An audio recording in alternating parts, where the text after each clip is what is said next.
enough of you guys. I'm out of here. Checkpoint next with Lisa Owen. I'm Wallace Chapman. See you tomorrow. Power Bell on Friday. Simon Pound, Lexi Russell. Thank you very much. Kia ora.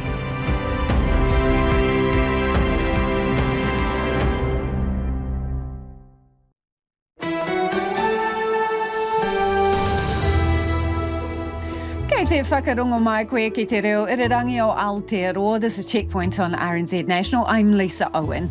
Haere ake nei, Air New Zealand's after-pandemic profit soars. So does that mean cheaper domestic airfares at a time when communities are desperate to stay connected? CEO Greg Foran answers that one. Speaking of transport, Wairoa's cut off from major health services in Hawke's Bay with the mangled main road months from being repaired. Health Minister Aisha Verrill on Plan B.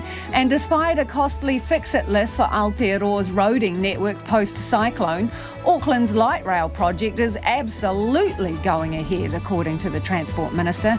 We're also with growers and homeowners as they dig deep in the clean-up. Don't forget, you can watch us live on the RNZ website, Facebook and Freeview Channel 50.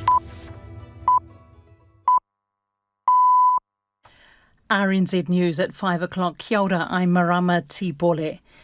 Hawke's Bay Civil Defence will monitor river levels through Friday night in case heavy rain forces fresh evacuations. Met Service has issued an orange rain warning for the cyclone-ravaged region for 48 hours, with the heaviest falls from 3 o'clock tomorrow afternoon. The Group Controller for Emergency Management, Ian McDonald, says at this stage, rivers are not expected to breach, but they are preparing for every eventuality. We're particularly worried about the Esk Valley, what we call the Mangoni River, and also the lower reaches of the Tutakuri River, which goes through basically the Heretatonga Plains. Ian McDonald says the council has done emergency repairs to stop banks, installed electronic monitoring systems, and will also have eyes on the ground. Met Service says heavy rain could also fall in Gisborne today, Auckland and Coromandel Peninsula tomorrow, and Wairarapa and Tararua districts on the weekend. Just 150 people still remain unaccounted for following the devastation of Cyclone Gabrielle, and police have concerns for a much smaller number. That's down from the more than 6,000 reports initially received from people who could not get in touch with their loved ones. The death toll stands at 11, and the Prime Minister Chris Hipkins says, as of this morning, the police do not have any other bodies they're trying to identify. Hundreds of employees of PanPac are meeting in Napier to hear what happens next. PanPac's timber and pulp mill at Whirinaki is not operating as it tries to recover from the cyclone. Most workers heading into the company briefing an hour ago were optimistic. There's been crisis management team meetings and things like that on the upper level trying to design a plan, and this is the first time that every member of PanPac has been together to try and see where we're going. However, one says electricians are saying the wiring system is shot. Gisborne police have firmly denied claims crime is out of control in Tairāwhiti. Area Commander Sam Aperahama called a news conference today where he said the claims made on social media had no basis. He says he knows what's happening in his area and crime has fallen since the cyclone. Mr Aperahama says police are actively working to have the disinformation removed from social media. A team of experts has been called on to investigate forestry practices after discarded logs and other debris took out bridges and farmland during Cyclone Gabrielle. The inquiry, headed by former Cabinet Minister Hawke Parata, will report back in 2 months with recommendations on land management and regulations. The Forestry Minister, Stuart Nash, says forestry companies must take responsibility for their actions. Certainly we know things have to change because slash on beaches, on rivers, on farms is unacceptable. The government is also increasing the maximum fine for environmental offences committed by companies to $10 million. The organisation representing Tairāwhiti forestry companies says the industry knows change is needed. Epidemiologist Michael Baker says the arrival of a new and improved COVID-19 booster is a huge leap forward in the pandemic response. The government will roll out the new Pfizer bivalent dose to those currently eligible for a booster in March and then those older than 30 in April. People will be able to get the new dose as long as it's been 6 months since their last jab or positive COVID-19 test. And a Southern Lakes Ultra organiser says a lack of experience or preparedness was a contributing factor to why some marathon participants struggled.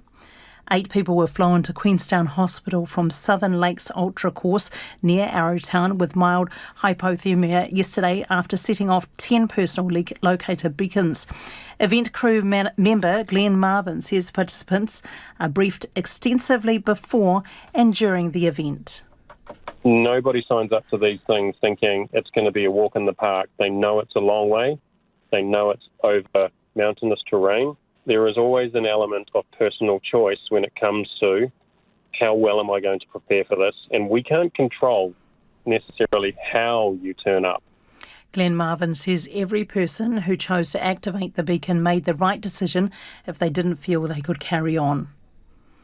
It's 5:04. In sport, a change in fortune for the Black Caps batters could be the key to levelling the Test cricket series against England. The second test is set to start in Wellington tomorrow, with New Zealand 1-0 down after the visitors' big 267-run win and the first match at Mount Maunganui. Black Caps opener Devon Conway says building batting partnerships is something the side can do to bounce back.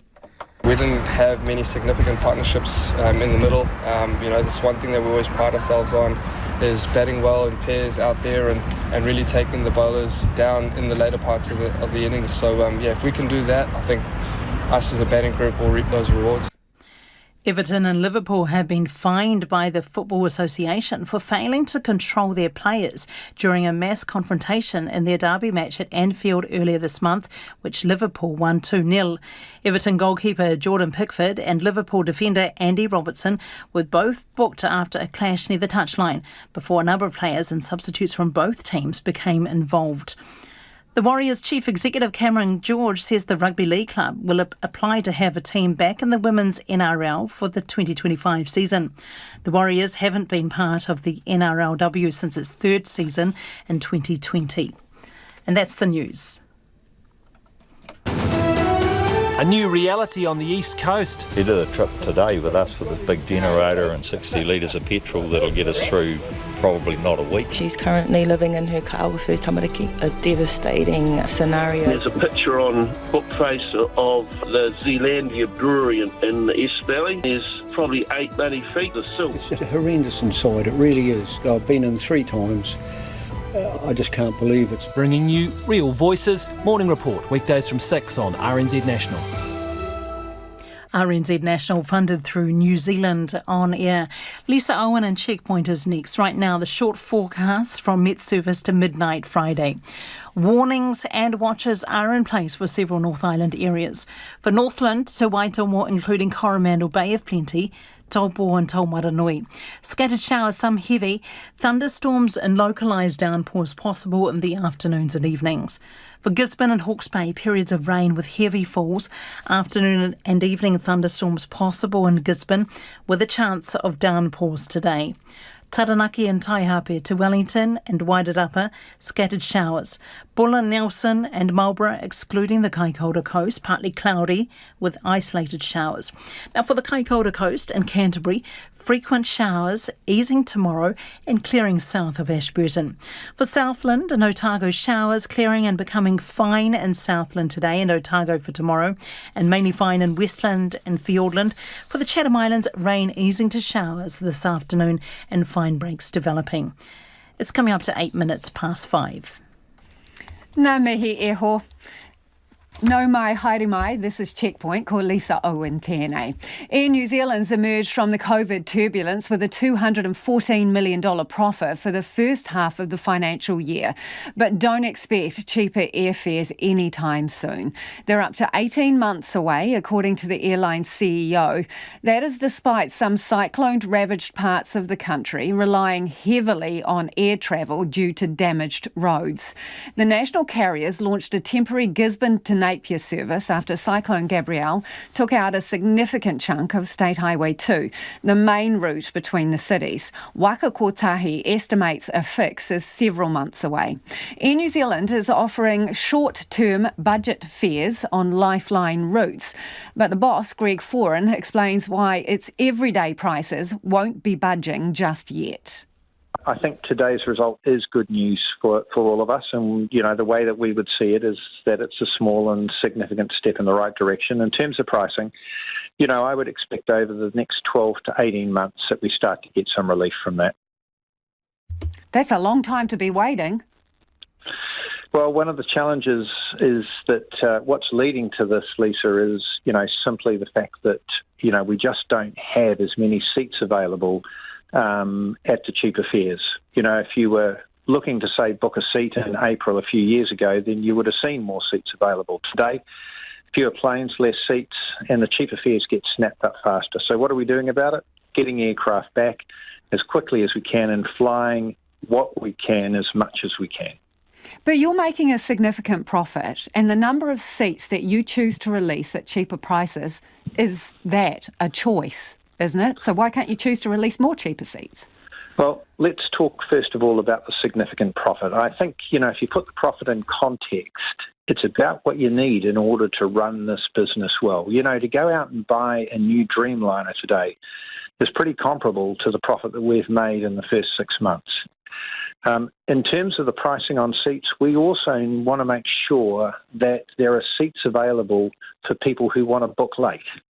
And that's why you tend to end up with a situation where if you book early, you get the cheaper prices. If you book later, you pay more. But I would say that, when I've got on and had a look at some prices domestically this morning, I can fly Auckland to Wellington in the next couple of days from $106. So there are seats out there. There are, but it is about quantity, which is what people get in touch with us about. It's about quantity and it's about everyday prices, just not offering the odd cheaper airfare. And with a significant profit for the first 6 months and the assistance given by the taxpayers of the country, some of them are expecting you to give a bit more back. What do you say to them? Well, first of all, I'm going to go back on the word significant. This profit, in context, as I said, we've got expensive aeroplanes to buy. We've got sustainability to deal with. Just to buy a new Dreamliner would soak up just about all the profit we made in this first 6 months. And so to be clear, and I'm sorry to interrupt, Greg, but it's important. Are you basically telling us that profit is already spoken for in terms of future investment? We certainly are continuing to invest in the business, Lisa, and that's always been our approach. It's been part of our plan. At some point, and we've mentioned this today, we'll consider what we do in terms of distributions, but that's something the board will look at in August when they announce their financial results. In the meantime, we do have investments, whether it's retrofitting current planes, whether it's buying some new ones, whether it's building a new hangar. These are all important things to ensure, the future success of Air New Zealand. So you've opened up a Napier-Gisborne route. Is that going to be losing you money? Are you subsidising that through other routes? We will be in that particular case. That route has got a price. I think it's running for 4 weeks. It's got underway, I think, today. And it's got a flat fee of $55. We think that's the right thing to do, Lisa, to support the regions. So, it's not all about just doing what's right for shareholders or customers. We also take into account suppliers, regions, communities where we operate. But are you making that money up on other routes by charging more? In any business, and ours is no different, you make more money on some routes than what you do on others. At $55, I'd suggest to you we would not be paying our way, but we think it's the right thing to do. So the roads really aren't going to be patched up by the time that you've said you're going to stop flying that route. What would it take for you to extend that? Well, like many things we do, we'll get in touch with the local mayors, and that's what our team have been doing, and that's one of the reasons, that we've put that in place. And if it needs to be extended, then that's what we'll consider doing. So, we'll play it out and see what sort of demand we get on it. There's a plane that heads up early in the morning and one that comes back late in the day, and we'll just see what sort of demand there is. Other routes people are asking for, Taupo to Napier, would you consider that? At this stage, that's not on our list. That's not to say that we wouldn't consider any manner of things if we feel that that is the right thing to do. As I said, communities are a key stakeholder for us, and, we continue to review what's right. Air New Zealand boss Greg Foran there. Do let us know what you think of that. 2101 on text. Should they move to cheaper everyday fares? And what other routes would you like to see them taking up, given the damage to our roads post-cyclone? 2101 on text or tweet us at Checkpoint RNZ. It is 13 minutes after 5. Kia mau tonu mai. Do stay with us. You're listening to Checkpoint on RNZ National. More than a week after Cyclone Gabrielle hit, Hawke's Bay fruit growers are still assessing the damage and their futures. Some have been wiped out completely, while others are working out how to harvest crops that survived the storm's fury. Our reporter Jimmy Ellingham has more. 10 days after the cyclone, pumps can't work fast enough to clear Leon Stollard's 8-hectare apple orchard of water. At the moment, water is ankle deep and the trees are still in water. I mean, the experts and the consultants tell us that they can survive for, 72 hours in water. I mean, we're now talking 8-9 days, I think, isn't it? I'm not sure. The water's receded at the orchard between Paki and Havelock North, but the stagnant ponds left over stink. And they pose a problem, with about 4 million apples waiting to be picked. And the varieties that I should be harvesting today are still underwater. So, I mean, you can see there, you can't ask people to go in there and harvest apples when they're ankle deep in water all day. Do you know what condition the trees are in yet? No. We won't know. I mean, that will show in the future, I dare say. I mean, we're fortunate we don't have layers of silt around the base of the tree. So, and if we can keep the water moving, and hopefully another 2 days we can get rid of it, I can get all the pumps going again.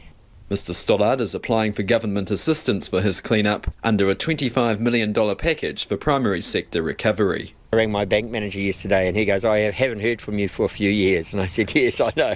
I said, I think we'll become good friends now, because just the logistics of trying to do it and the cost of doing it. And I mean, a lot of growers are walking around, going, where do I start? General Manager of Yummy Fruit, Paul Painter, says the apple grower has about 53 blocks, 15 are completely wiped out and 7 or 8 are damaged but could be recoverable. Yeah, worst Esk Valley, a complete write-off, probably 1.5 metres of silt. There are some trees there, they're unrecognisable zombie trees covered in mud and sludge and every bit of debris that came down the river, so totally unrecoverable situation.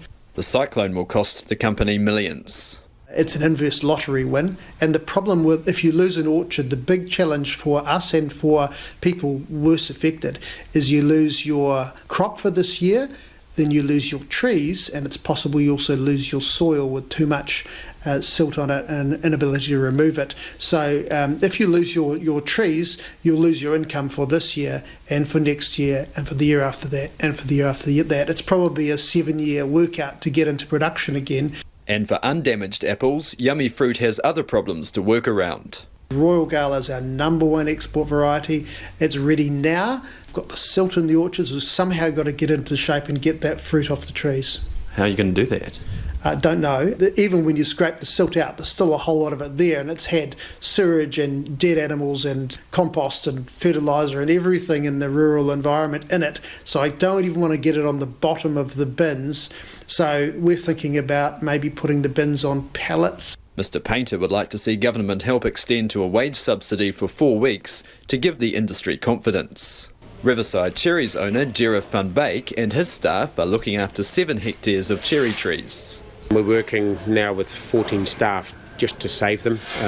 Oxygen to roots is really important, and we've been given advice by Hawke's Bay Fruit Growers Association and other consultants of what to do and how to repair, and we think we'll be all right. Unfortunately, we're going to have a lot of rain coming again.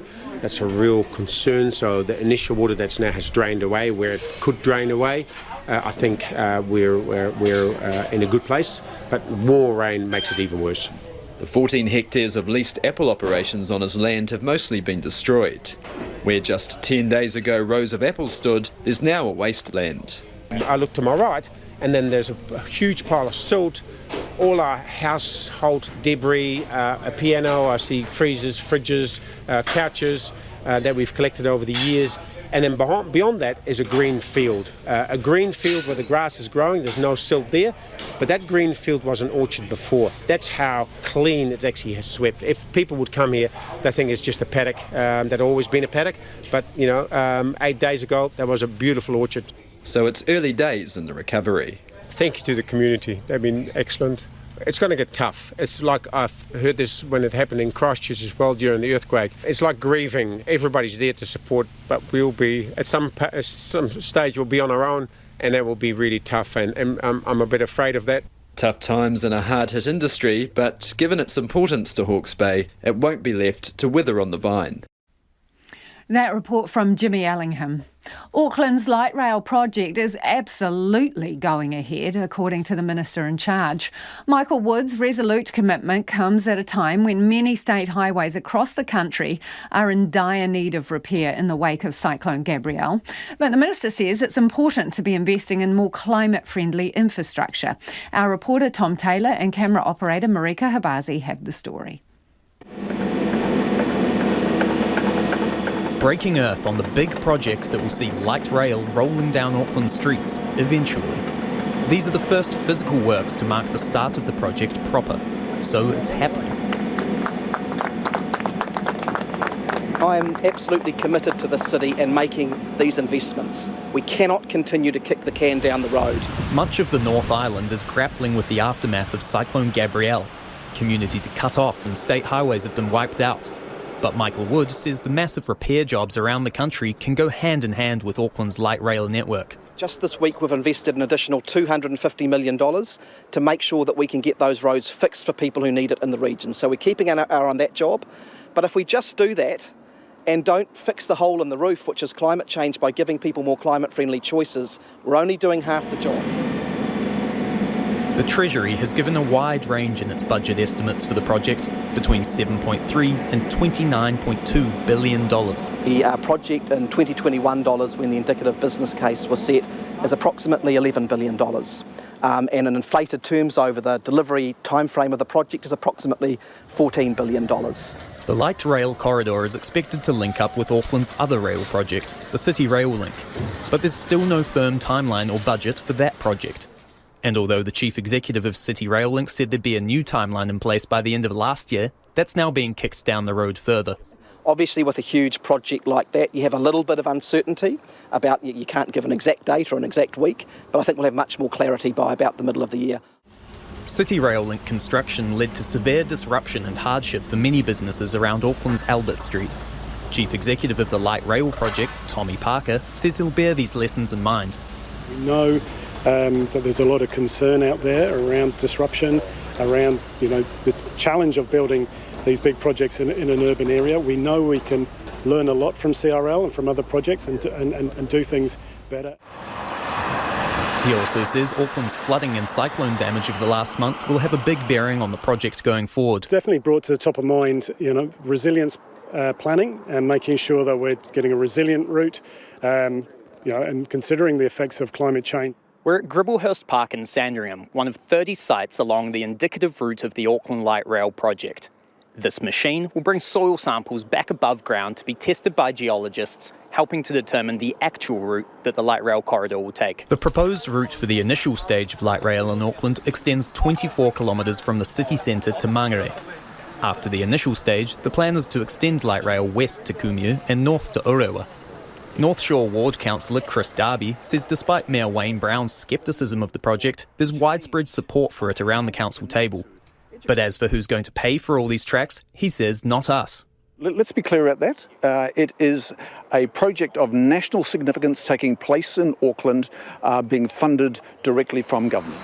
Auckland Light Rail says further ground investigations will take place over the next 6 months, confined mainly to parks and reserves to minimise disruption to residents.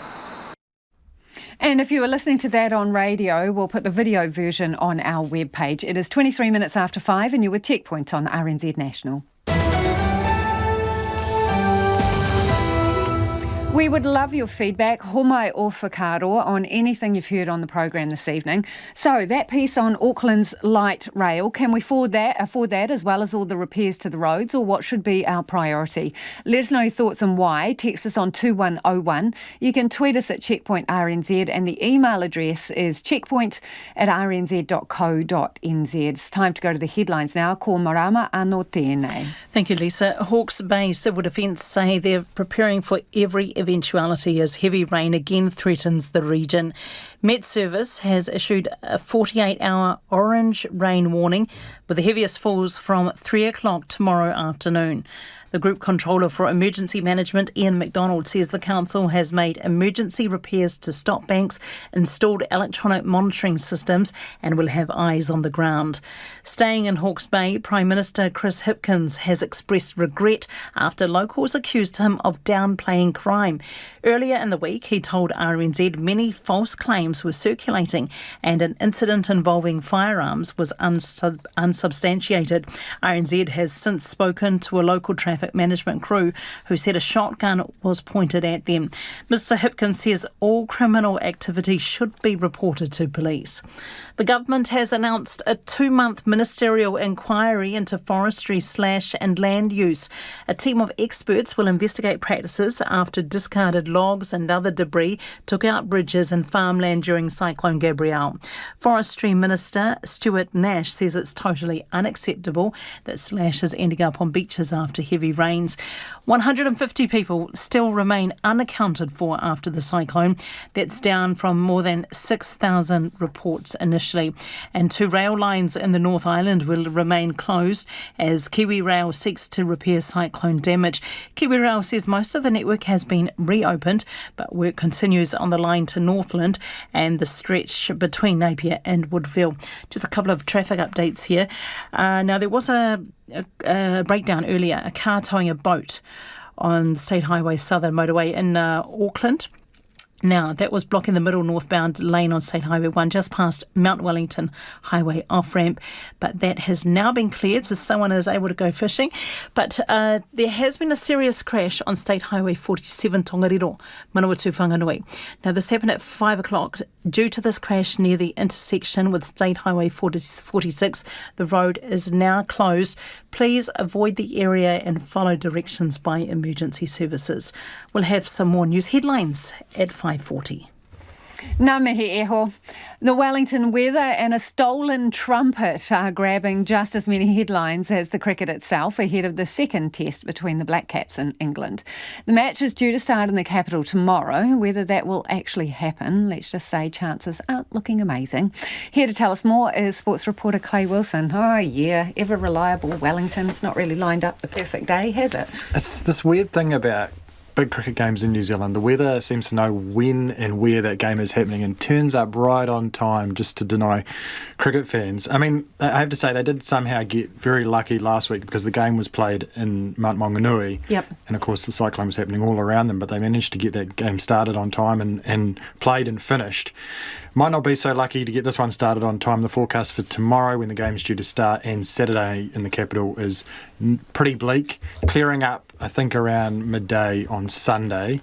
The good news is that the way England are playing this game, this very aggressive style they've brought to Test cricket, that we might still well see a result. The first 3 days are sold out, so for those people that have got those tickets, it's a bit of a shame, but we hopefully will still see a game played, and I think we might still see a result somehow. New Zealand have to win this game, and England, that's the way they're playing now. They're playing to win every game. So still some entertainment value, you would hope, after we get these potentially ugly couple of days done with in Wellington. Yeah, because people could do with a bit of a distraction. Okay, what's all the tooting about this stolen trumpet? I like that. Well, for those that don't know, the England cricket team has a very famous supporters group called the Barmy Army. And among other things, they're very well known for their chanting and singing long into these days of Test cricket. And for a long time, the Barmy Army has had a dedicated trumpeter. Now, I'm pretty sure this has changed hands a bit, but the current trumpeter of the Barmy Army is a guy named Simon Finch. And get this is a guy that's performed with Beyonce, Blur, Liam Gallagher and Florence and the Machine. So some pretty heavy hitters here that this guy's performed with, and now he's the Barmy Army trumpeter. He's adding that to his resume. But there was an unfortunate unfortunate incident at the first test. I love the wording of this, how he described it, of an overexcited local guy. Now, use your imagination to think about in what ways he was overexcited. Local guy. Yep. And the trumpet got bent and twisted, and he said it was akin to stealing a taxi driver's car keys from his hand, then driving off with it. So not only good with the trumpet, but great with words. So some local trumpeters in Tauranga came to his aid, so he was still able to play there. New Zealand Cricket heard about this. They offered to pay for the trumpet to be fixed. So the panel beated. Yeah, panel beated, I guess. That's a great way to describe it. And Black Caps captain Tim Southey today returned the repaired trumpet to Simon Finch, and I think we have a video and some sound of that here.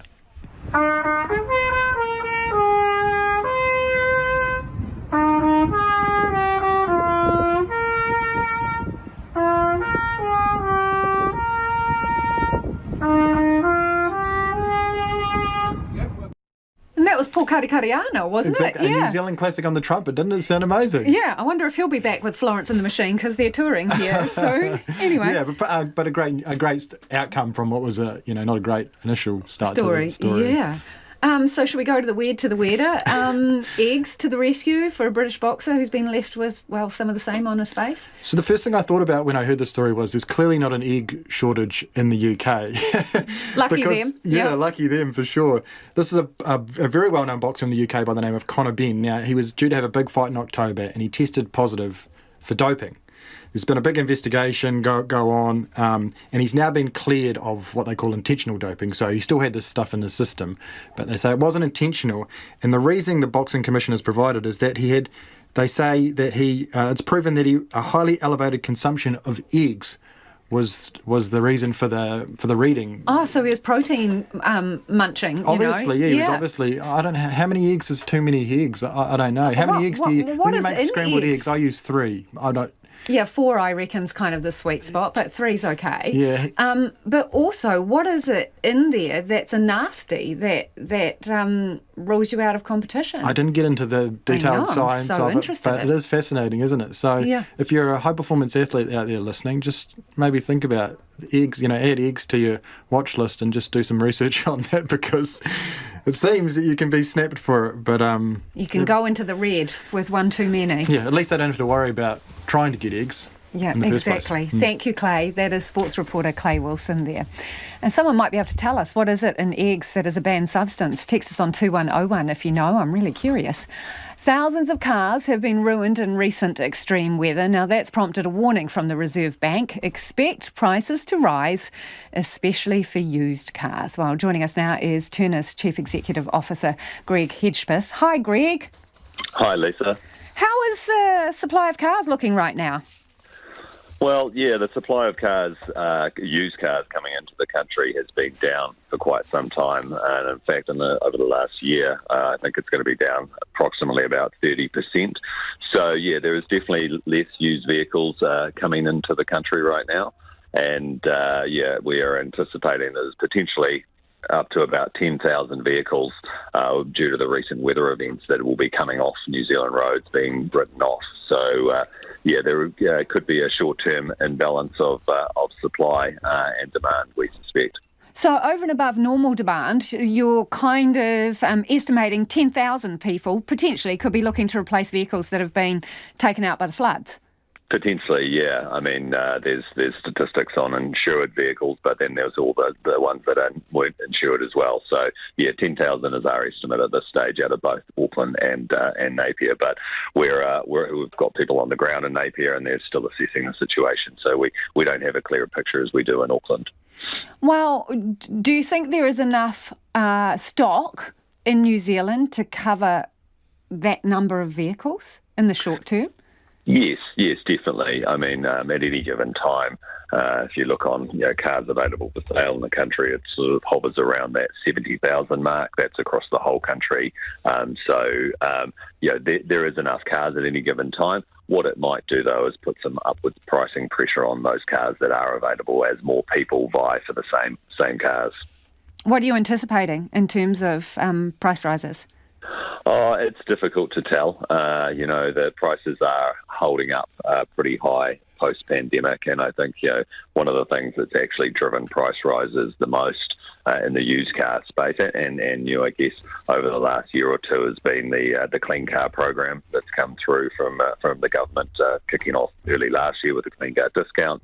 And more recently on 1st of January 2023 with the Clean Car Standard. So those have already elevated prices reasonably high, and we're probably yet to see the full impact of the Clean Car Standard, which has come in more recently, just a month or two ago.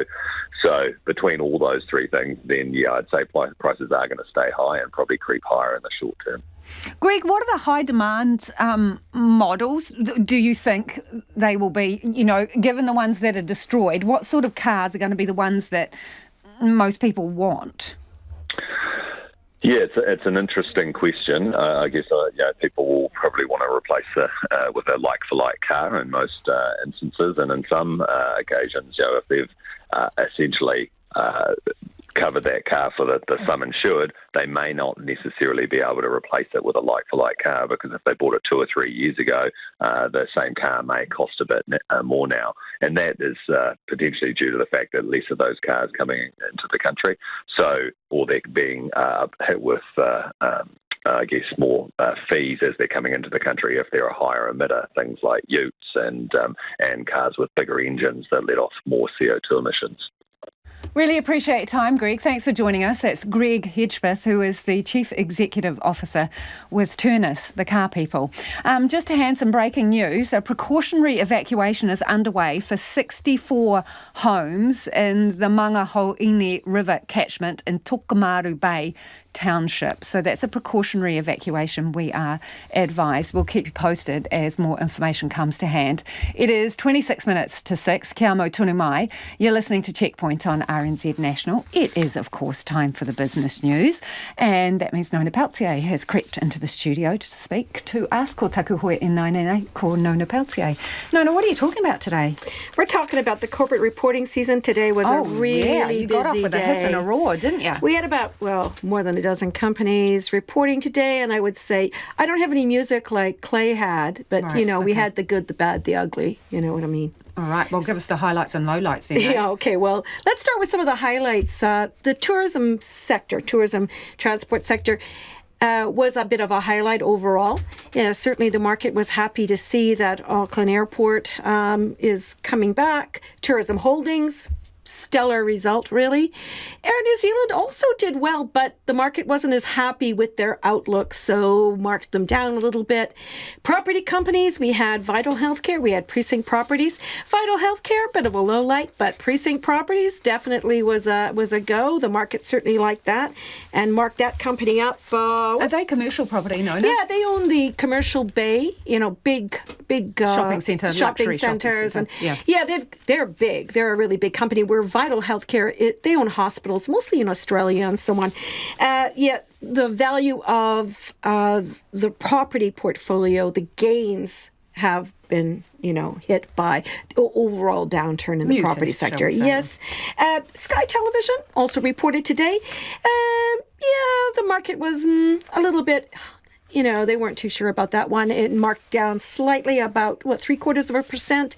And of course, Sky TV announced those job losses that we had earlier this week. 170 jobs to go as they restructure, move some of those jobs to the Philippines. I think a couple hundred are going to a call center, and then they're going to move some of, 90 jobs in their tech services to a partner they have in India. Let's see, what else do we have? Did I mention Air New Zealand? You did. You said the market didn't like it as much as was potentially expected. And you know what? It's an interesting thing. With this corporate reporting season, it's a lot less about what the company has done as opposed to what the company will do. And that's what we're seeing. So Air New Zealand... What didn't they like about what's coming for Air New Zealand? Well, Air New Zealand really didn't provide a solid outlook. Like, for example, Tourism Holdings said they're going to return to a dividend in the full year. Air New Zealand said they'd think about it. So that's a slight difference, and that could be enough to move the market one way or another. So Air New Zealand finished 1.25% down, whereas Tourism Holdings, 2.7 up. So, you see, it's perception. It's in the end, these things are not that important. The share price isn't a reflection of how well the company's doing. Overall, certainly the results were pretty positive. overall. Okay. We had a lot of small companies too, but I'm not going to get into those because we simply don't have time. But in your big wad of papers, there are some market numbers? There are. Okay. And overall, the top 50 index, it ended up 0.8%. That's a really good gain in a day where the Asian markets are near lows, and we've seen some pretty unhappy global response to the risk of increasing interest rates. 94 points up to 11,889. The New Zealand dollar also up slightly, which is pretty good considering the big dollar was up as well. 62.4 US, 91.4 Australian, and 51.8 British pence. Thank you, Nona. Ka kite. Nona Peltier there telling us about the market not really liking particularly Air New Zealand's result or future prospects. Well, some of you don't like Air New Zealand, full stop, it seems. Let's get to some of your feedback. Air New Zealand answering the phone would be a huge help, this person says, followed by a couple of exclamation marks. How many times has taxpayers bailed Air New Zealand out? Kath wants to know. In terms of the routes that you would like to see the national carrier flying, Hamilton to Napier would be good, says one listener. Another says have looked for flights from Napier to Auckland for mid-March to see family. It will cost our family of 5 almost $1,000. That was the cheapest seats and cheapest flights possible. Taupo to Napier would be great, says another listener. And saying that, Air New Zealand struggles to do their Taupo to Auckland flights, so I'm not that confident. Very disappointed by the airline's approach. Sad, this person says. Someone else was very happy with the flights they got. Oh yeah, here they are. I booked Napier to Wellington today at $59 each way, cheaper than the luxury seat on the bus. I am very happy with Air New Zealand, says Narelle. Do keep your feedback coming, 2101 on text. It is 20 minutes to 6 and you're with Checkpoint on RNZ National. We've got heaps to say about Air New Zealand. Homai o whakaaro. We would love your feedback on anything you've heard on the programme this evening. Tell us what you think should the priorities be in terms of fixing roads around the country, and Auckland's light rail project absolutely going ahead according to the Minister. Do you agree that that is the right thing to do or not? 2101 on text. Tweet us at Checkpoint RNZ. Email address checkpoint@rnz.co.nz. Time to go to the headlines now. Ko marama anō tēnei. Thank you, Lisa. A precautionary evacuation is underway for 64 homes in the Mangahoni River catchment in Tokomaru Bay Township. Meanwhile, Met Service has issued a heavy rain warning across the North Island starting from midday tomorrow in Auckland. The National Party remains committed to its tax cut promise despite increased cost pressures on the government due to Cyclone Gabrielle. Politicians are in a heated debate over how best to fund the expensive rebuild on the East Coast, whether through new taxes, more borrowing or cutting other spending. National's finance spokesperson Nicola Willis says she'll release a fully costed fiscal plan before the election. Gisborne Police Area Commander Sam Abedahama says crime is not out of control in Tairāwhiti.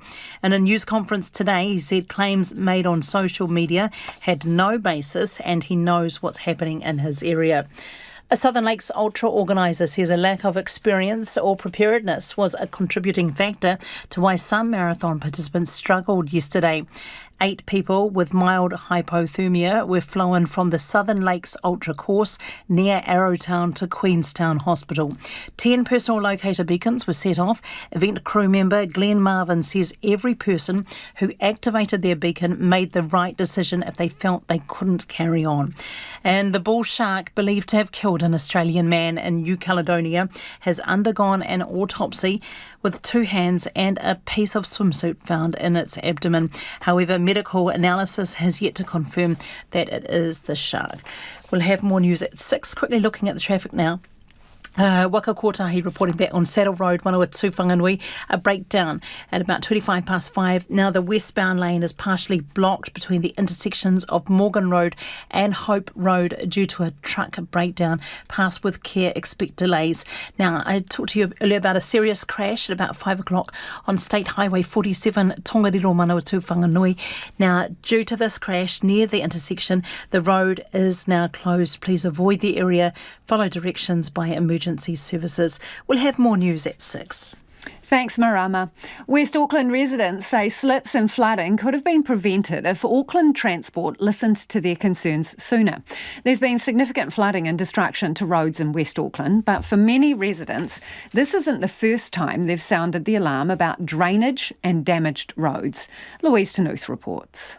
Stephen Morrison lives at the bottom of steep Rainer Road in Piha. 2 years ago, he became worried about what he describes as a sumping road and poor drainage, with water tanks often overflowing, creating many rivers on the road. One of the drains wasn't connected to the sea, and so it was just kind of like a cesspit where it collects water and then overflows. He lodged the issue with Auckland Transport, asking for a proper gutter to be installed and an asphalt berm to stop the water mixing with the clay banks beside the road, creating a mudslide. But Auckland Transport ignored this request, though it did turn down his offer to create a gutter himself. Then came the floods and Cyclone Gabrielle. Now the street is cordoned off and many houses left damaged. There's a red line that goes from my letterbox to the other neighbours, and he's got a yellow sticker because the little mini slip we had that came and closed the street in my driveway and rendered his driveway impassable. The whole street is blocked off. No cars on the street. He was forced to evacuate when the cyclone hit, but quickly made some makeshift draining, which he says saved his house. 21 houses in Piha have been yellow stickered and 33 have been marked red from Cyclone Gabrielle. With more rain forecast for Friday, land still moving and drains blocked, he's gathering belongings on foot out of his house, fearing for the worst. I'm going in and going, well, that's Grandma's photo. I better put that in the backpack. And those pots were given to me, and there's the dog's ashes. I'll put that in the handcart, and that's me till it rains. And then I'm not going out there. He's urging Auckland Transport to come and clear the drains. Stephen Morrison is angry with the council and says Piha has very little infrastructure support, despite building consents for more homes and high visitor numbers every year. We pay rates, but we don't get anything out there except for like our sewage tank. You know, we collect our own water, we have our own sewage, and I mean, what do we get exactly? It's a similar story for Trina McKim, who lives on Forest Hill Road in Waiatarua. In July last year, a large storm created a slip which washed down onto their property. She says it was due to poor drainage on the road, causing it to slump and crack. But she says Auckland Transport didn't address the real damage. I'd said to Auckland Transport, you guys need to come down onto our property. You need to actually look at the road from up, like underneath where all of the earth has washed away. But nobody ever did. Nobody contacted us. Nobody came onto our property to check that. They basically just tar sealed over the crack. Fast forward to Auckland's flooding and Cyclone Gabrielle.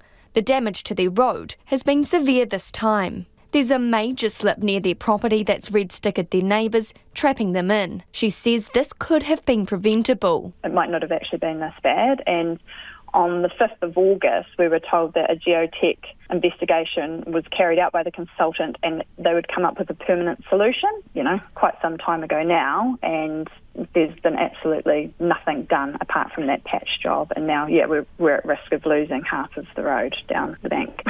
She says Auckland Transport have now installed cones along the damaged parts of the road, but they've had no other updates.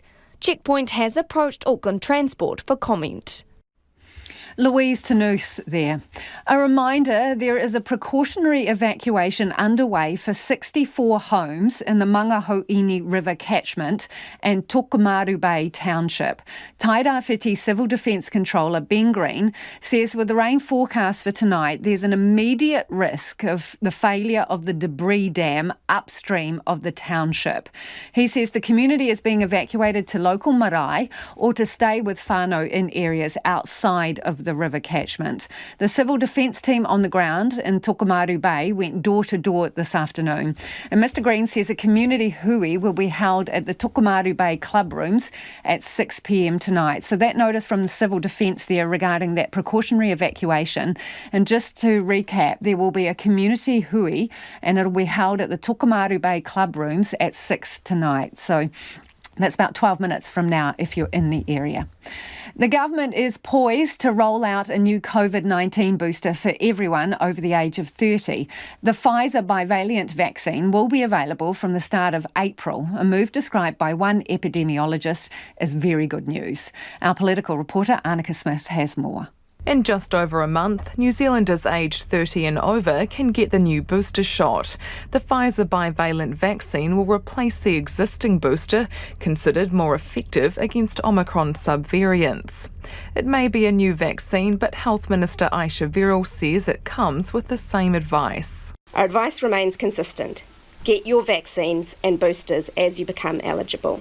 About 1.7 million doses of the Pfizer bivalent vaccine will be on shore in the next few months.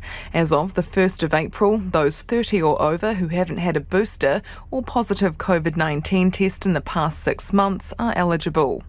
Those currently eligible for a booster can get the bivalent vaccine from the 1st of March. Ministry of Health Chief Science Advisor Ian Town says it will give people more protection going into winter. He explains how it works. So there's two components, but part of it is the original monovalent vaccine, and then Pfizer have developed this B45 variant, which is brought together in a single product. So that's giving all of the benefits of the original vaccine against that original spike protein, but now adding in the response to the variant.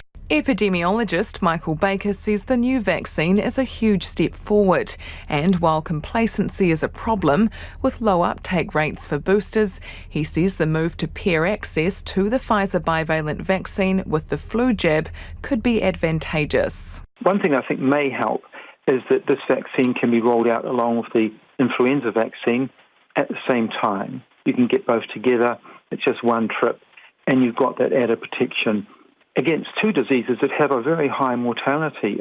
People aged 30 and over can start booking from late March through the Book My Vaccine website or their primary care provider. Those younger than 30 and wanting to access a booster are advised to consult with their GP. It is 11 minutes to 6. Kia mau tonu mai. You're listening to Checkpoint on RNZ National. Tairawhiti police say they're worried about disinformation swirling in the community about the level of crime being carried out. Tairawhiti Area Commander Sam Abrahama says claims crime is spiking in the area are wrong. We want to call for a bit of calm and truth about what is happening here.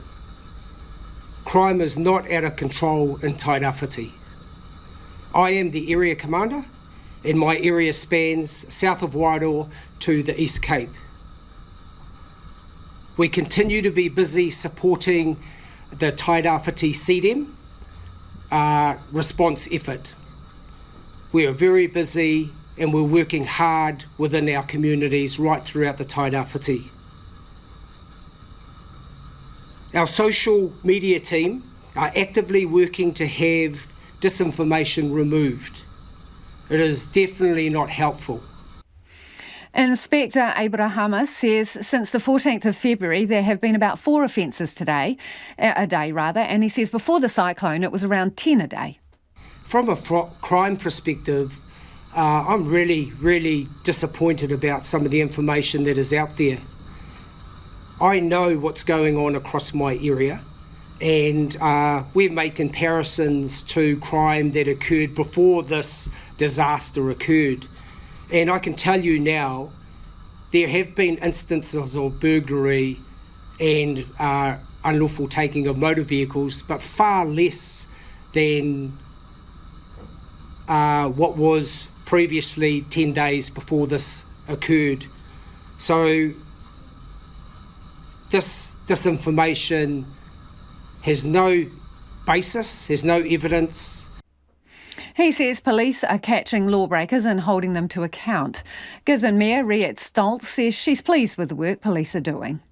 As we all know, on social media, stories can get legs. The police has now had the opportunity to look at that and compare the information that's on social media with the real data that they have on their books. So we are very confident that we are well supported by the police, and I also conveyed that to the Police Commissioner yesterday when he was on the ground and visited our ECC centre.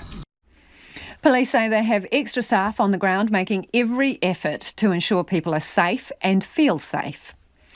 Assessors are getting through a long list of building checks in Te Tai Tokerau, where red stickers have been issued across all 3 districts. Sam Ollie spoke to some of those cleaning up. Mike Tobin is doing his 5th trip to the dump. His heaped possessions leak floodwater down the sides of his ute. Feeding fridges, lawnmower, washing machine. Terrible. We're almost down to our last load. We're standing with probably about a foot of water. He lives next to the Kaihu River in Dargaville that burst its banks in Cyclone Gabrielle, flooding buildings along Beach Road like his. Pretty scary. We only had like minutes to get out. Yeah. Once that wall broke down the far end of the road, we're gone. He's waiting on an inspection at his place. So is Siupele Kato across the road, where his home sits high on a deck.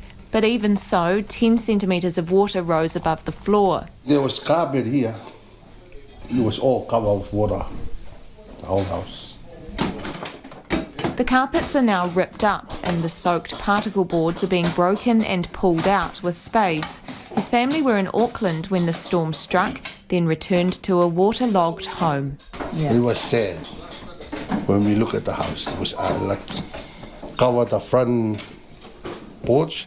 Closer to the river lives Emma Via. She says her place has been assessed with a white sticker, but there's still thousands of dollars of damage to fix, all listed with a pad and pen. Because I will have to itemise things, and I was at that point, and I've still thought of heaps more since then. We're looking at about 12,000 just in content, so that's not including the vinyl that probably have to be pulled up downstairs and the carpeting of the room and stuff. Along Beach Road, homes like Emma's have their windows wide open in the sun to dry out, but that's letting in a strong post-flood smell. To me as a farmer, it smells like a pigsty, like what the pig pens smell like when you first go over to them. It's just that mud that's sitting on everything, I think. Weirdly, it hasn't affected like the flies or anything. We haven't had more of those, but it's just... It only started, I think, probably 2 or 3 nights ago. Initially, 30 homes were red stickered in Kaipara with checks from Fire and Emergency New Zealand, but further assessments have dramatically reduced that number to just 3. Another 8 have yellow stickers, but the council had another 60 rapid assessments to do today. While the damage is far less than Hawke's Bay, Tairāwhiti and Auckland, Mayor Craig Jepson says it's no less heartbreaking for those left stranded in motels or on friends' couches. On Sunday I went out with the boys from New Zealand Defence Force on the Unimog. I went to one house. They had the tide line of the flood right halfway up their curtains in the lounge. Meanwhile, assessments also continue further north. In the Whangarei district, 4 properties have been red stickered, another 16 have yellow, and in the far north, 1 home has been red stickered in the Bay of Islands. And that was Sam Ollie reporting. The second day of Te Matatini brought another 15 groups, among them defending champions, Ngā Tūmanako and crowd favourites, Angitu. But one group that's had to go through more than anyone to get to the Eden Park is Wairoa-based Kapa Matangiro, and Pōkere Paiwai caught up with them after their performance.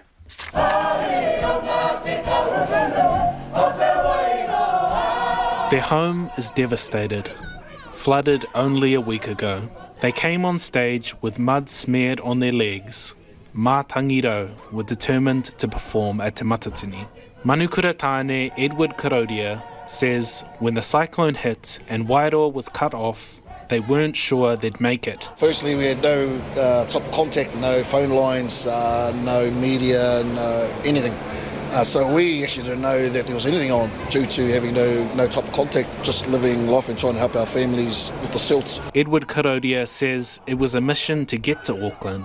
The brakes failed on their first bus, the second was slow going over the just reopened road to Opotiki. Eventually, taurangas Te Kapahaka o Ngāti Ranginui came to the rescue, providing vans for the final leg to Auckland. Manukura Wahine Joylene Rohe Karodia says they had to entertain themselves on the road. We came on a school bus from home to Whakatane. We played I Spy at one part of the trip because it was so slow, but safe, but slow.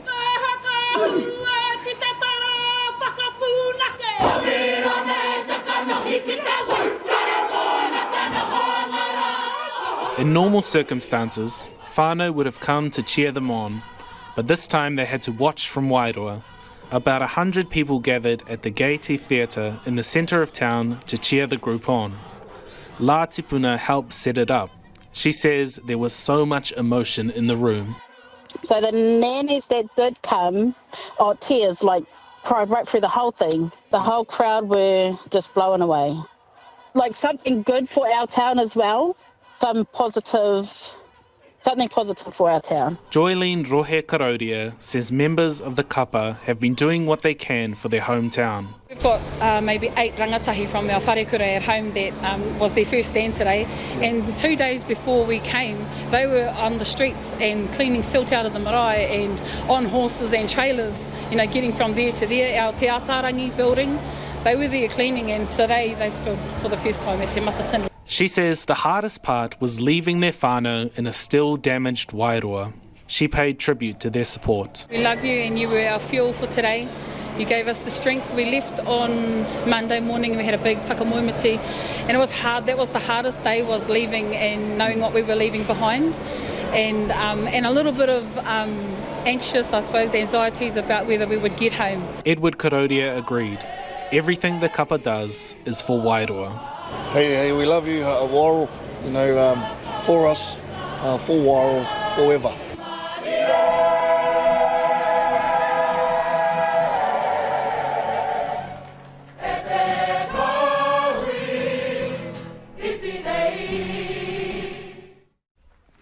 And that report was from Pōkere Paiwai. To some of your feedback now before the news. This person says, how about flying to Westport, frequently cut off by the Buller Gorge and only able to fly using Sounds Air? Who can afford a $1,000 round trip to Wellington? Air New Zealand needs to come back to the northern west coast. Someone else says, we bail them out, they make a profit and keep it. Sounds fair.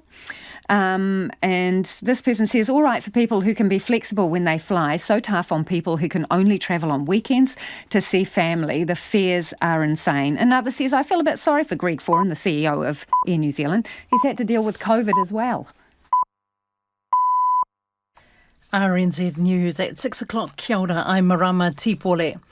Residents in a Gisborne township are being asked to evacuate as the council prepares for a dam to break.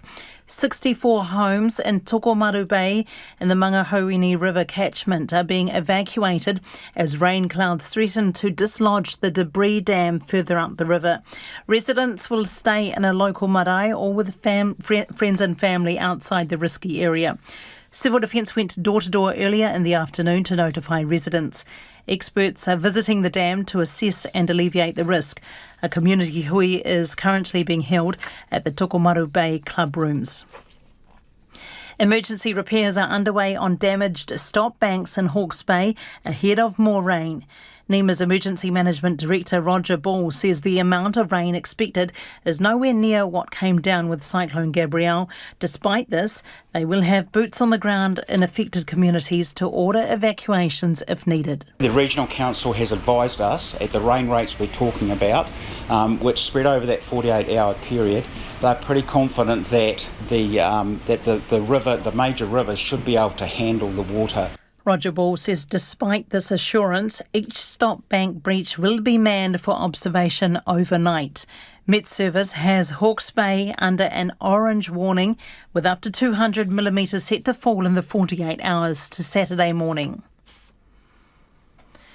Assessors are getting through a long list of building checks in Te Tai Tokerau where red stickers have been issued throughout all 3 districts. Today, around 60 rapid assessments were booked in Kaipara alone. Initially, 30 red stickers were issued in the district, but that tally's dropped to just 3 after more detailed checks. Dargaville resident Sil Pelikato is among those yet to have a property inspected. His floor was soaked in 10 centimetres of water when the Kaihu River burst its banks. There was carpet here. It was all covered with water, the whole house. Meanwhile, 4 properties are red stickered in Whangare so far and 1 in the far north. Auckland Emergency Management say areas in the North Shore and West Auckland will have power back on tomorrow, while others on the West Coast will have to wait until the day after. Duty Controller Rachel Kelleher says Riverhead, Albany and Coatesville, as well as Scenic Drive and roads in Aranui will have power back tomorrow. She says roads in Muriwai, Kumeu and Waimoku will have power back the following day. Victor reports the number of homes and businesses without power is down to 700. Fiji is sending 33 defence, fire and emergency management personnel to help with the cyclone response. They'll come on the same flight as the Deputy Prime Minister, who is in Nandi attending the Pacific Islands Forum Special Leaders Retreat. Carmel Sepuloni says several Pacific nations have offered support. So far, Fiji is the only one accepted. National has pulled its support from the government's freedom camping legislation. The legislation would mean only campers with fixed toilets could qualify as self-contained and be allowed to stay on council-managed land. Here's political reporter Giles Dexter.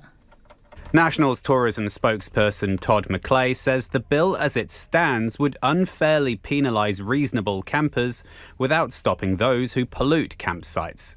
Labour and National had equal places on the Select Committee deliberating the bill. Because consensus wasn't reached, it means the bill goes back to the House as it was at first reading, without any of the recommendations made in Select Committee. Todd McClay says National will propose changes in Parliament to the bill. The head of the UN has made a renewed demand for Russian forces to withdraw from Ukrainian territory. Antonio Guterres was speaking at a special meeting of the General Assembly. He denounced the invasion. The one-year mark of Russia's invasion of Ukraine stands as a grim milestone for the people of Ukraine and for the international community. That invasion is an affront to our collective conscience. It is a violation of the United Nations Charter and international law. Ukraine hopes the General Assembly will vote to condemn the invasion. The British government has announced plans to make major changes to the way English football is governed. The proposals include setting up an independent regulator, as the BBC's Dan Rowan reports. The independent football regulator is designed to prevent a repeat of the failings that led to the collapse of Bury FC in 2019, one of a host of clubs to suffer financial crisis in recent years. The body would oversee a licensing system to ensure clubs are run sustainably, be responsible for a strengthened owners and directors test, and could block teams from joining breakaway competitions like the European Super League. With the Football League wanting a greater share of the Premier League's record wealth and the FA pushing for more funding for grassroots football, the regulator could also intervene to decide how much money flows down the pyramid. And that's the news. It's about rugby. Fairness. It's not a fair game now. It's obvious that certainly the island nations haven't got enough money. Power. You want me off the line on that? And race. I can never be told to piss off back to the islands, you coconut. The Pacific has given so much to rugby and gotten so little back. Is that fair? Fair game. Pacific Rugby Against the World. On air 7 a.m. Sundays on RNZ National. Is it a fair game?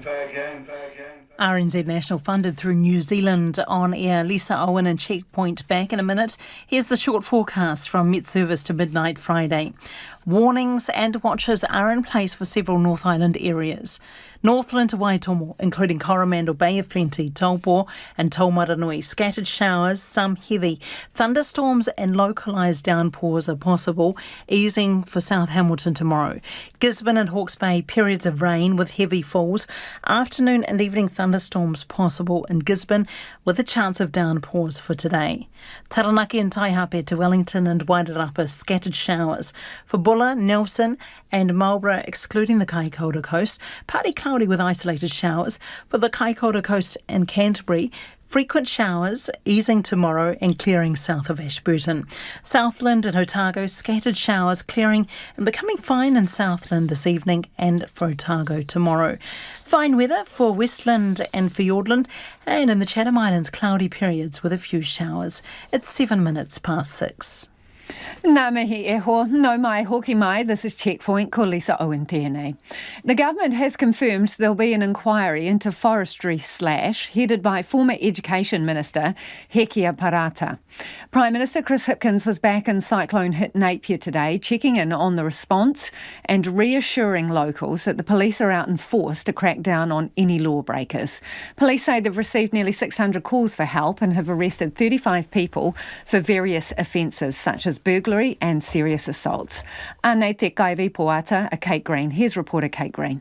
Chris Hipkins says visits like this are a chance to make sure the government is sending help where it's most needed.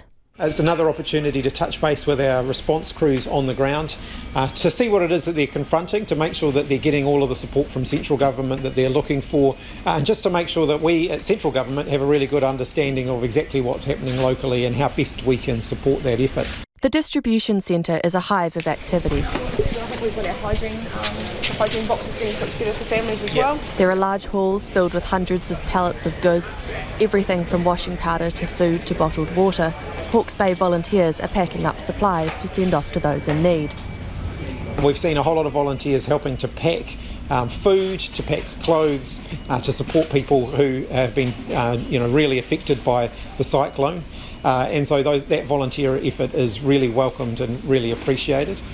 Chris Hipkins says the police have worked their list of uncontactable people from 6,000 down to 151. As of this morning, there are no bodies awaiting identification. He also announced a ministerial inquiry into forestry slash to take place over 2 months, chaired by former National Minister Hawke Parata. Forestry Minister Stuart Nash says the inquiry will look at all land practices, not just forestry. Make recommendations, work with key stakeholders to see where we can get this right. And we're not saying that forestry is not the answer, because I do believe that forestry is the answer. What we need to get right, though, is the management practices around how forestry is grown on these highly erodible soils in Tairāwhiti. The Prime Minister addressed reports of crime spikes around the East Coast, saying he's now heard those stories firsthand. Police are also reporting a greater level of anxiety and concern in the community. That's the reason that we've got 145 extra police from outside the district, in the district here at the moment, helping on the ground. And we will keep that coming as necessary. Meanwhile, more rain is on the way. Emergency Management Director Roger Ball says emergency repairs are underway on damaged stop banks. The Regional Council has advised us at the rain rates we're talking about, which spread over that 48-hour period, they're pretty confident that the major rivers should be able to handle the water. Roger Ball says these breaches will be manned overnight. The Prime Minister's onward journey to Wairoa was cancelled, with the helicopter unable to land in low cloud. He's expected to visit Northland tomorrow and damaged areas of Auckland's west coast on Saturday. A new 2-for-1 COVID vaccine will be available for anyone 30 plus from April. The so-called bivalent jab combines 2 strains of virus, meaning it's likely to be more effective against Omicron subvariants. People already eligible for a booster will be able to get the new vaccine sooner. Meanwhile, people in cyclone-hit communities are facing their own health challenges. I asked Health Minister Dr Aisha Verrall what's the goal for the number of people they want to see boosted with the new vaccine. In practice, we're going to be both running a marketing campaign as well as reaching out directly to higher risk groups.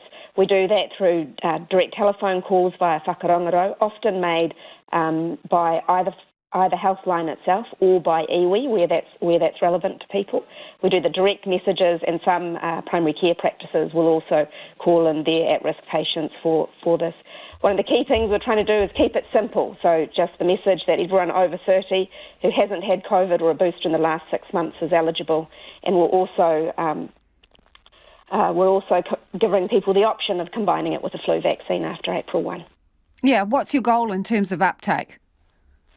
Look, I think we know that booster doses probably won't get the same uptake at the beginning, but we do want to see high coverage, as we have consistently in those older populations and other risk groups. I want to talk now about healthcare in those areas that have been really hit hard by the cyclone and how people are going to access that. Let's talk about Wairoa, Minister. The Deputy Mayor says the people of Wairoa go south to Napier, Hawke's Bay, for their specialist visits, doctors' visits, access to health services. The road's out. How's that going to work? Look, that's an incredibly challenging situation. We've been already working with Wairoa by making sure that Starlinks are going to be delivered there today, along with iPads and laptops, so that they have the ability to reach out for services when they need it. Of course, if necessary, if people need to have urgent care, we might have to use helicopters for that. And we try and every day make sure that we're hearing from the welfare people on the ground about what support and other resources need to be brought in. So what resources do you have on standby should you need to airlift people then?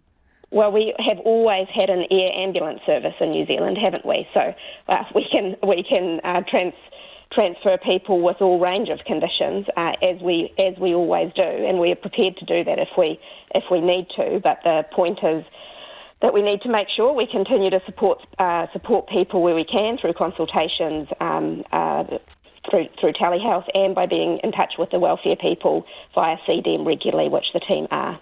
Yeah, but for treatments, regular treatments that may be required, for example, for cancer, will you fly patients from Wairoa to Hawke's Bay to enable them to get that? Look, we back the team on the ground to make those sorts of assessments around people who require acute care. I don't have a specific information on cancer, but I know that when we had the situation with the road out between Napier and Hawke's Bay, people were making arrangements for the patients they had in care, for example, dialysis patients, and prioritising them for transfer. So the clinicians looking after those patients do make the work locally with the officials and the health incident management team to make those arrangements for people. Understand that, but I'm just wondering about the logistics. Transfer how? Because Waka Kotahi has put out a map of the roads with time estimates for when they may be fixed. And that stretch of road between Wairoa and Napier, they are saying will take several months before they can fix it. So what are the plans that are being made to transport people with medical needs who require treatment and normally go to Hawke's Bay for the medium term? I'm not talking about a car crash or an accident where you send in an emergency helicopter, but scheduled treatments. Yeah, so those things are prioritised, and the way we do that and have done throughout the affected areas is to make sure that the clinicians, who are the people who know what their patients' needs are, have an avenue for escalating that, and that where necessary those decisions about transfer, including by air where required, is made. But I'm not about to issue a blanket edict about what I think should be done. It should be led by the clinicians on the ground who know what the needs are. So who covers that? If you're going to be regularly airlifting patients, whose budget is that? The air ambulance doesn't only do emergency work. They can also transfer people who have other acute needs. Can you assure the people of Wairoa that they will have the same kind of access to the treatment they require, which they would normally get in Hawke's Bay with the road out? We will make sure that people with acute needs are looked after, and we're doing multiple things to make sure that we're reaching in, finding out about their needs and coming up with practical solutions. I don't want to put a gloss on it. It is extremely challenging for people, but we are doing things like making sure that they have ways, for example, of getting their prescriptions, of getting access to telehealth services, to make sure that as much as possible we're able to give them the care they need. And that's Health Minister Dr Aisha Verrill. The UK's biggest retailer, Tesco, is the latest supermarket in the country to impose limits on some fruit and vegetables. Customers, for example, aren't allowed to buy more than 3 capsicums, cucumbers or packs of tomatoes. The shortages are blamed on temporary supply problems, as the BBC's Emma Simpson reports. If you've been to the supermarket, chances are you'll have seen this. A shortage of tomatoes, cucumbers and some other fresh veg. And now Britain's biggest retailer has joined in with placing a limit on how much shoppers can buy. Here's the problem. At this time of year, we rely on imports from overseas. We get a lot of tomatoes here from Morocco, but it's a whiteout with harvests disrupted. Extreme weather is playing havoc with food production. This huge business is in the thick of it. It's got a base in southern Spain, a key food-producing region, which has also been hit by bad weather. They grow food, pack it and distribute it here in the UK and abroad. Mother Nature is wiping the floor with inflation. If you looked at Spain and to some extent Morocco, in a nutshell, they didn't have an autumn. They went from a hot summer to a deep freeze. And if you get those extremes in temperature, it's going to affect your crop. I've never seen prices so high for such a long period of time across such a broad range of products. That's because demand is far outstripping supply and our biggest retailers are scrambling for alternatives. But on social media, there are pictures of full shelves on the continent, like this store in France. It is the suppliers choosing about where they are going to deliver. So I think the vast majority of retailers in Europe, they're getting the product that they need because the retailers over there are prepared to pay the prices that you need to have a product on the shelf. We've become used to buying whatever we want, when we want it. But is that no longer guaranteed? The government insists the UK's food supply chain is resilient, but it could be a few weeks before supplies get back to normal. Twitter, TikTok, Google, Twitch and Discord have been hit with legal notices from Australia's e-safety commissioner. She's demanding information as to what they're doing to tackle child exploitation material being shared on their platforms. The ABC's Matthew Duran has more. We work hard to keep TikTok a safe, inclusive place and have no tolerance for toxic behaviour. The slick corporate videos project a sense that social media platforms are good online citizens. But Australia's e-safety commissioner isn't convinced. We've been asking a number of these platforms for literally years, what are you doing to proactively detect and remove child sexual abuse material? And we've gotten what I would describe as, not quite radical transparency. For the second time in less than 6 months, Commissioner Julie Inman-Grant has issued a please explain to some of the world's biggest tech companies, wanting to get a sense of what they're doing to make their platforms safe and free of vile content. This isn't a fishing expedition. There's been a lot of research and resources that go into this. Twitter, TikTok, Twitch, Discord and Google, which also owns YouTube, was served with the legally enforceable notices yesterday afternoon, given 35 days to reply or risk daily fines after that deadline of up to $700,000. The first round of notices from August last year was sent to Microsoft, Apple and Meta, the parent company of Facebook, Instagram and WhatsApp. Julie Inman-Grant says the information her office received in response was surprising. If you think about the fact that Apple isn't scanning for iCloud and they've got billions of handsets out there connected to iMessage and iCloud, they reported to the National Center for Missing and Exploited Children 800 instances of child sexual abuse material. By contrast, Meta reported about 29 million pieces. So to give Meta credit, at least they're scanning for it and they're finding it and they're trying to get it removed. The major social media companies have developed their services and platforms with very little effective child protection measures in place. Michael Salter is an Associate Professor of Criminology at the University of New South Wales. They are using algorithms to actively recommend this content, and it just underscores that technology companies are not just the passive distributors of user content. They are involved in encouraging users to share certain types of content, and they are encouraging users to access certain sorts of content. Michael. It is 6:20 and you're with Checkpoint on RNZ National.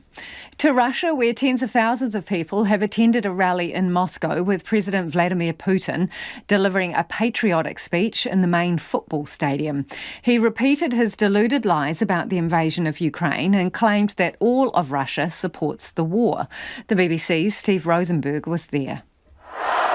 To Russia's largest football stadium, they came in their tens of thousands. Not to cheer on their team, but to support their president.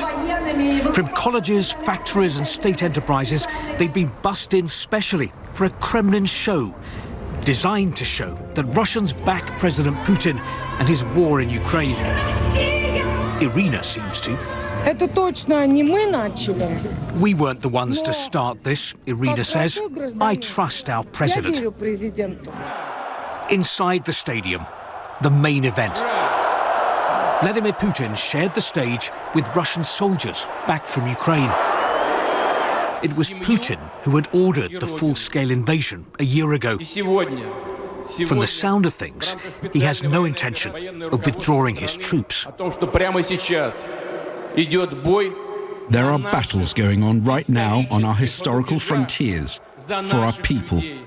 Courageous warriors are fighting, just like the ones that are standing here with us now.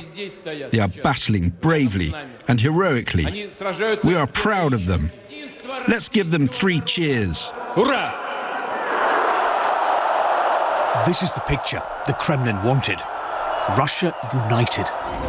It's minus 15. This place is packed.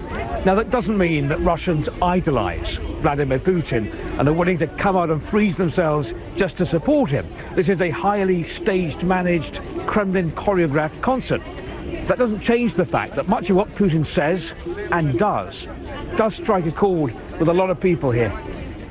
When Vladimir Putin speaks about Russia reasserting itself and challenging the West, when he claims that Russians and Ukrainians are one people, it goes down well at home. Because they think as he thinks. They want what he wants. They view Ukraine as he views. And he reflects their behavior. His popularity is not based on the air platform.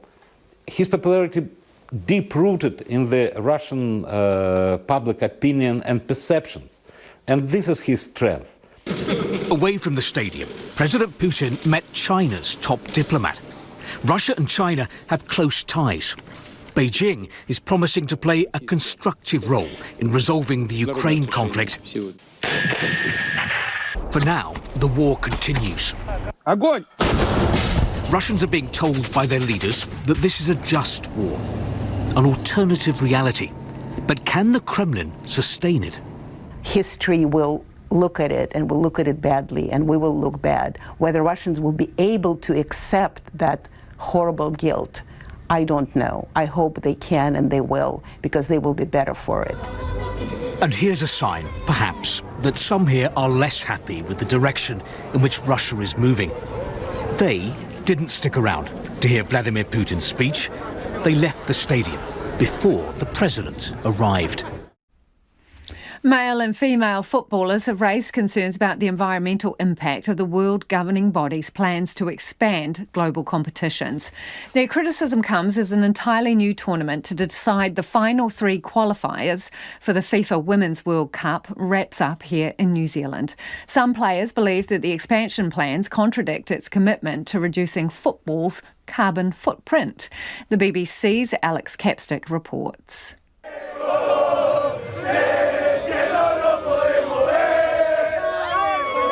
Fans from Argentina celebrating their team's spectacular World Cup triumph in Qatar. The tournament was watched by a global audience of billions, making it by far the most popular single sports event on the planet, with profits to match. The financial statements are looking extremely good, so this shows how strong FIFA is today, which means... And the FIFA president, Gianni Infantino, wants to build on that success. It means international football is set to become even bigger, but not necessarily better. Is it ignorance, or is it just that they don't care? You know, David Wheeler plays for Wycombe Wanderers in the third tier of English football. He also has the title of Sustainability Champion at the Players' Union, and he's aghast at FIFA's expansion plans. Like the next Men's World Cup, which has been bumped up to 48 teams, with matches spread across the USA, Canada and Mexico. They tried to claim carbon neutrality for the Qatar World Cup, which was probably one of the most carbon-intensive events after the two world wars. They're now having a World Cup over a continent, which is insane in the situation that we're in. I don't think it's been thought through. I think it's nonsense, and I think as well it seems like it's a money-making exercise at the expense of all else. FIFA is also upgrading the Men's Club World Cup. Real Madrid won the latest competition held recently in Morocco, a relatively low-profile event contested by just 7 teams. But the revamp, scheduled for 2025, will involve 32 clubs from all corners of the globe.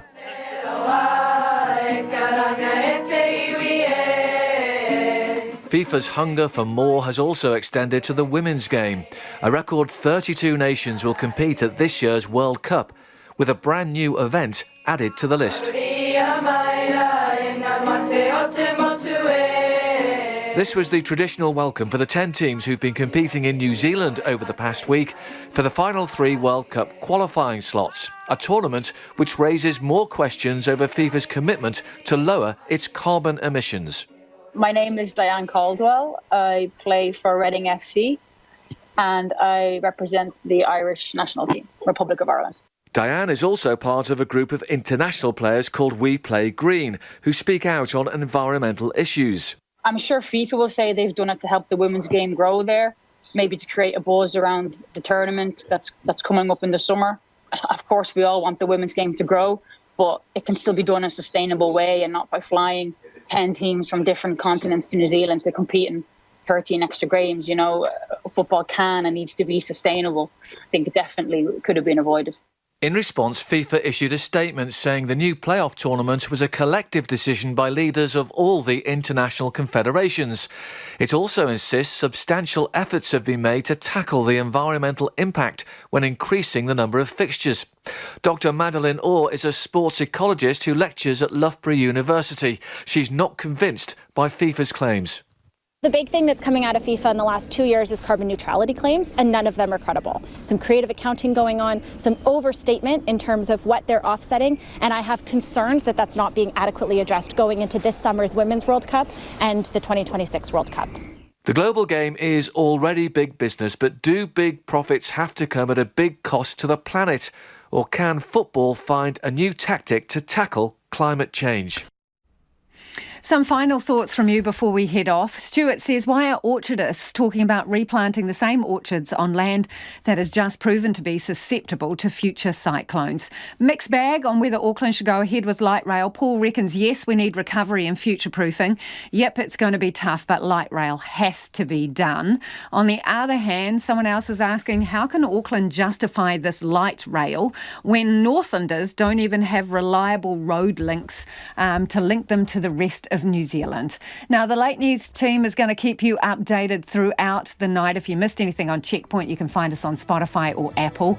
Ko te kaupapa tuatahia pōpō tomorrow from 5 a.m. Dead cows in the treetops, 10 days on from Cyclone Gabrielle. A Tolaga Bay farmer shows first up how high the floodwaters got as his livestock tried to escape the rising water. Kia ora rawatu mo te whakarongo mai. Thanks for listening. We're back tomorrow.